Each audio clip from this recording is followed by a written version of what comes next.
But as far as downloading and everything, I honestly don't care what they download.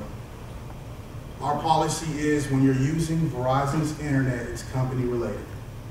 If you're connected to a Wi-Fi, I don't care what games you play, I don't care what movies you watch, but I will find out if you're doing stuff on the company email, because you can go to settings and you can look at what they used the Verizon account for.